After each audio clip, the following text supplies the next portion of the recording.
Kritik yang baik itu membangun, bukan melemahkan. 1 Tesalonika 5 ayat yang ke-11. Karena itu, nasihatilah seorang akan yang lain dan saling membangunlah kamu seperti yang memang kamu lakukan. Kalau orang tuh peduli sama kita, kalau mereka tuh sungguh-sungguh mengasihi kita, nah mereka pasti kasih masukan itu untuk membangun kita dan bukan untuk melemahkan kita. Justru sahabat yang baik itu menguatkan kita. Mungkin kritikannya itu pedas, tapi memecut kita untuk kita lari lebih cepat, untuk kita bangkit dari keterpurukan. Kita harus menasihati satu sama lain itu dengan tujuan untuk membangun satu sama lain, bukan untuk menjatuhkan. Kalau memang tujuannya membangun, kita nggak perlu permalukan mereka di depan umum, nggak perlu menggunakan kata-kata yang merendahkan mereka. Kadang-kadang anak-anak muda ini suka bercanda-bercanda yang melemahkan ya. Contoh, bicara soal fisik gitu ya, saling meledek satu sama lain, nah itu kan nggak membangun. Harusnya ketika kita kasih nasihat ke teman, kita bercanda atau apapun yang kita lakukan, pastikan kita saling membangun, bukannya saling melemahkan. Apalagi di masa-masa sulit ini ketika orang-orang banyak yang kehilangan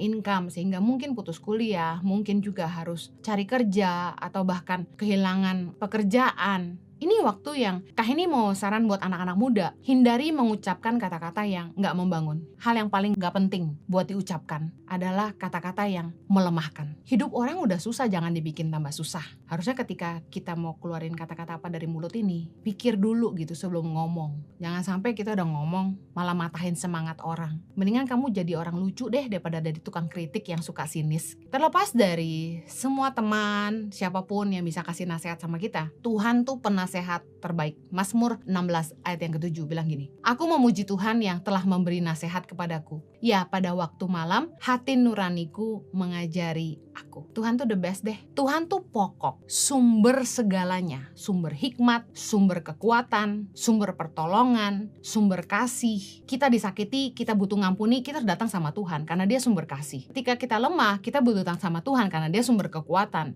Ketika kita takut, kita mesti datang sama Tuhan karena Dia sumber perlindungan. Ketika kita kekurangan berkat, kita harus datang sama Tuhan karena Dia sumber kelimpahan. Ketika kita butuh hikmat, kita harus datang sama Tuhan yang pasti akan menaruh hikmat dalam hati kita sehingga kita tahu jalan keluar dan tindakan apa yang harus kita buat. Kita datang sama manusia, kita datang sama teman. Belum tentu mereka bisa ngasih kita nasihat yang terbaik. Belum tentu juga orang-orang yang kita mintain nasihat itu mengerti keadaan kita dan bisa memberikan solusi yang terbaik buat kita. Tapi kalau kita datang sama Tuhan, hikmat Tuhan tuh yang akan menuntun keputusan hati kita. Mungkin waktu kita doa kayaknya Tuhan gak bicara apa-apa, tapi percayalah, waktu kamu mulai belajar berserah, Tuhan tolong aku supaya keputusan yang aku ambil adalah yang terbaik dari Tuhan. Gagalkan Tuhan kalau bukan dari Tuhan, buka jalan Tuhan kalau itu dari Tuhan. Tuhan tuh powerful. Tuhan itu senang kalau kita tuh mengandalkan Tuhan dalam hidup kita. Lebih dari apapun dalam hidup ini. Jadikan Tuhan penasehat. Jangan ketagihan konseling sama orang. Karena orang belum tentu ngerti solusi terbaik buat kita. Balik lagi ke Tuhan, balik lagi ke firman Tuhan. Firman Tuhan tuh gak pernah salah. Bahkan kalau kita mau bertumbuh dalam kedewasaan, kita mesti belajar mengatasi persoalan. Kita gak akan pernah jadi dewasa kalau tiap kali ada masalah kita larinya ke orang.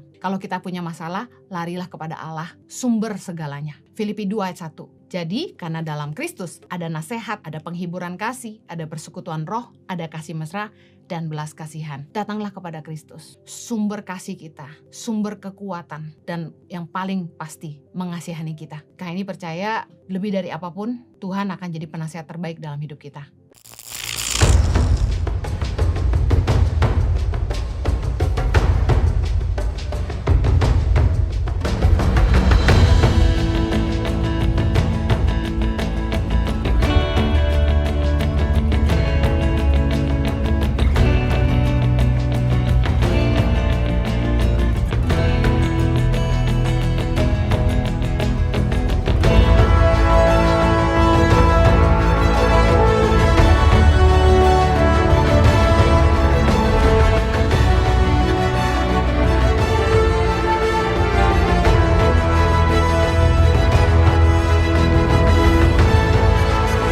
Cerita anak pedalaman dalam meraih mimpi dan mengejar cita-cita bersama Tangan Pengharapan.